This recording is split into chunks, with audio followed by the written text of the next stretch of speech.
It's that time of year, the day of spooks, scares, and maybe even screams. I should watch a horror movie. This one looks friendly.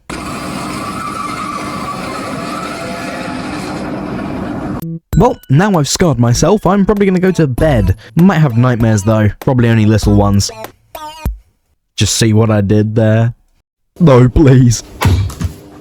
Ow. Little Nightmares is truly unique. I mean, can you think of another game franchise where you play as some really small people in a big hostile world? Bad example. This is Six. You can tell because she's yellow. She has all sorts of abilities at her disposal, such as a lighter. That's about it.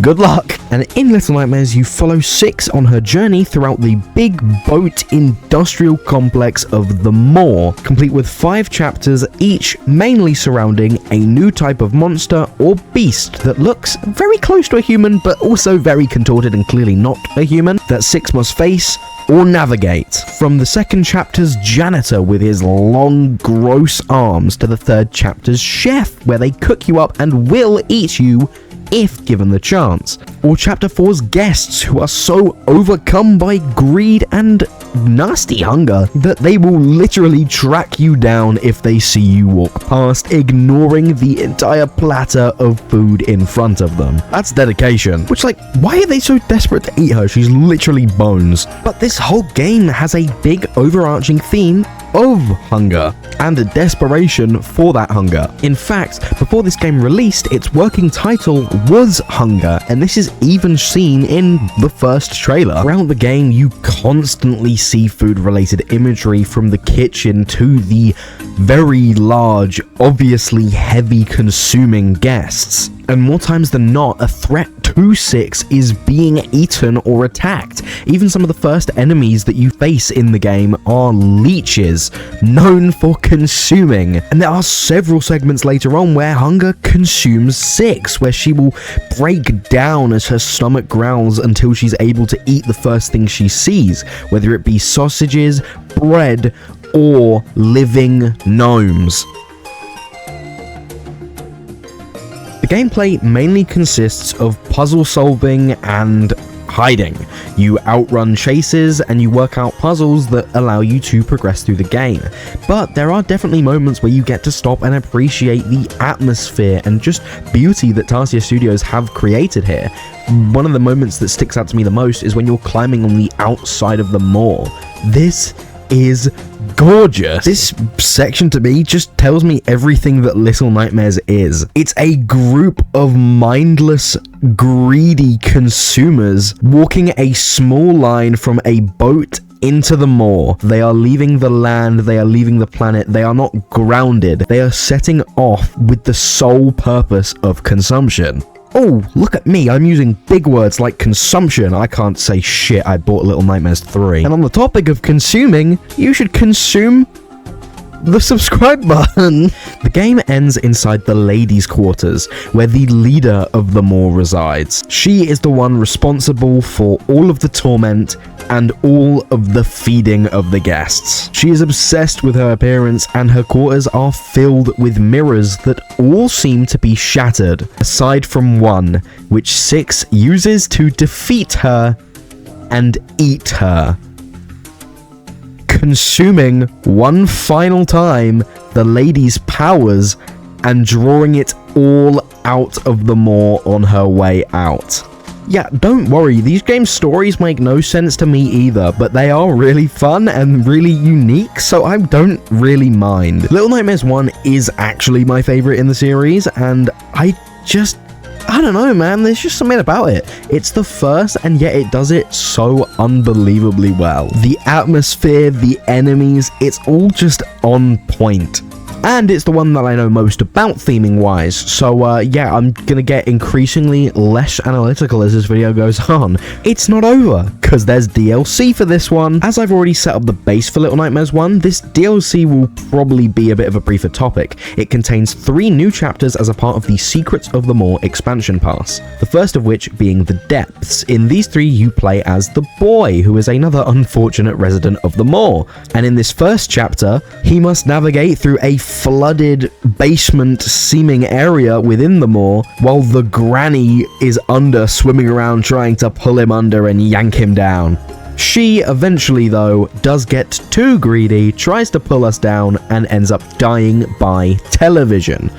Which I don't know if I mentioned about the main game, but we do harm quite a few of these monsters. We cut the janitor's arms off in the elevator. The second chapter of the DLC is the furnace, where we work together with a bunch of these gnomes. These gnomes are scattered throughout all of the games, and they are very unique, and we'll see why at the end of this.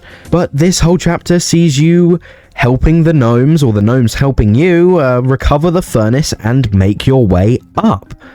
And finally, the third chapter ends with a second encounter with the lady.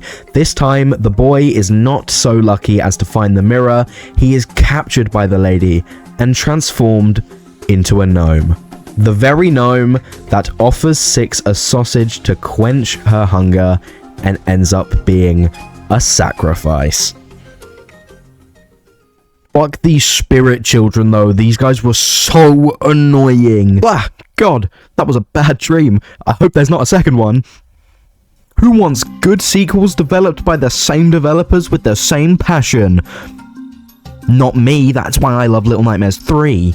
On February 11th, 2021, Little Nightmares 2 launched for Xbox One, PS4, and Nintendo Switch, with receiving an enhanced edition port on the 25th of August for PS5 and Series X. The game is everything you could have dreamed of for a sequel to Little Nightmares. The same puzzle-solving, horrific gameplay, with the same twisted and beautiful environments, all with much updated graphics, and the much bigger array of possibilities for escapes and puzzles, since there are now 2 of you. Mono is the main character this time around, though. He's the boy you first spawn as. He gets a flashlight similar to the runaway boy from the Little Nightmares 1 DLC, and he can use weapons, which we use to break down this door. Who is this? Is this Six? Or is it her cousin, Seven? Six just lends a helping hand throughout the game. She can pick you up from further ledges, and she can help you solve puzzles. Thankfully, though, the puzzles are mainly revolved around you being mono, as of course it's still single player, so it doesn't feel like it's lacking in any way by not having co-op, as much as co-op would be nice. As the Moor shot told a lot about Little Nightmares 1, this kind of area shows a lot about Little Nightmares 2, a big signal tower in the distance warping an entire city and its population around it. This shows Little Nightmares 2's theme. It's not hunger, it's power and control, and this is shown in all of the chapters and their monsters. Chapter 1 has a hunter who makes taxidermy. He turns living things into trophies. He takes the power of their autonomy. Chapter 2 has a teacher in a school, the most freeing of places for a child. Also, she thinks her long neck is cool. I can do that too, look at this.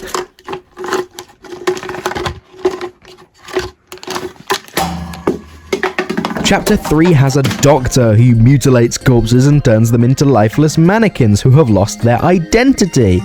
And of course I have to mention the segment where you have to shine the light at them and they chase after you if you're not looking.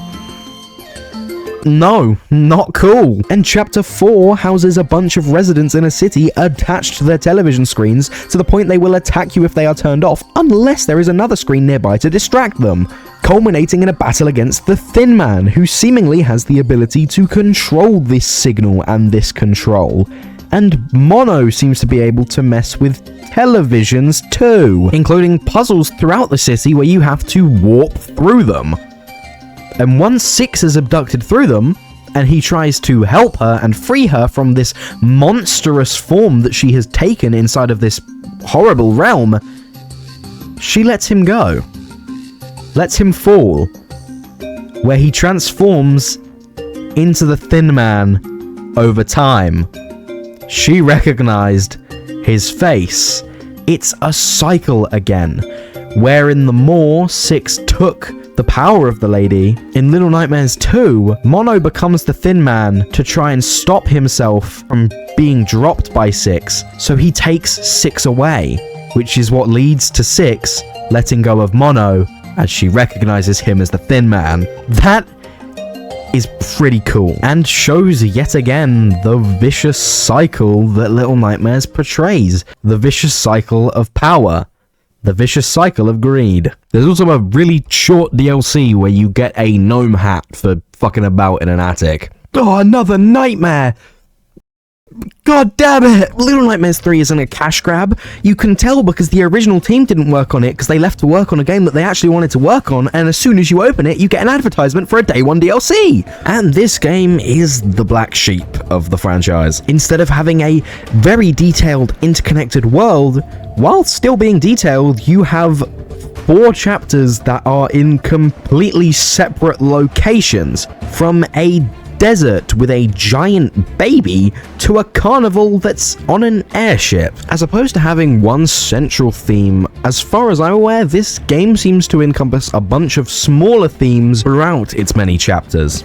As of now, I am very mixed on the themes of this game, and it's going to take a while for the community to kind of decipher it and agree on something, I think. Which is why I probably will revisit the game when talking about Very Little Nightmares and the Little Nightmares 3 DLC at a later date. It seems that the game doesn't really work self-contained. As far as I'm aware, it's very closely tied to the podcast The Sounds of Nightmares and the comics, I believe, which I'm not very versed on. And I think that is a shame, because the last 2 games were able to work self-contained on their own with their own themes without needing backup. It is cool and all to have multimedia stories going on, or have a story that takes place over comics and a podcast and a game, but why have the most interactive part of that story be the one that requires the most backstory to understand? The game is also just a bit lacking gameplay wise. I mean, it's still good, it's still puzzle solving, it's still got a nice aesthetic, but where they tried to kind of shove co-op into it, your characters Lo and Alone both have unique traits. Lo has a bow, Alone has a wrench, which means there are portions designed around co-op where you kind of just have to let the AI do the whole puzzle, or pray that it understands what to do with your side of the puzzle. And it's also just short. The other games both had 5 chapters, and Little Nightmares 1 even had a DLC with 3. This game has 4 with 2 for DLC. DLC which was available to pre-order on day 1. To me, that just feels like even more of a cash grab, because yes, it's not even made by the same developers. It's made by Bandai Namco, probably not just because they wanted to expand the story, but because they wanted to expand their wallets. And what better way to expand wallets than sell a short, unfinished, not very clear game, and most likely sell the clearness of the story and the final touches for extra profit later on. It makes the game feel underbaked. And while it's definitely a solid experience and all 3 of these games are good, one of them is definitely lacking behind. There's constant flashbacks to Lo and his past, which is cool, but it doesn't explain why he's able to teleport through mirrors, or why when he goes through the last one, Alone is revealed to be an imaginary friend. Which, I mean, I have an imaginary friend too. But the final chapter has you carrying around a doll of Alone to look at the past of the area. What? Is this like a commentary on how objects hold memories? What are you on about? At the end of the day, Little Nightmares is a good franchise. But who the fuck is this guy?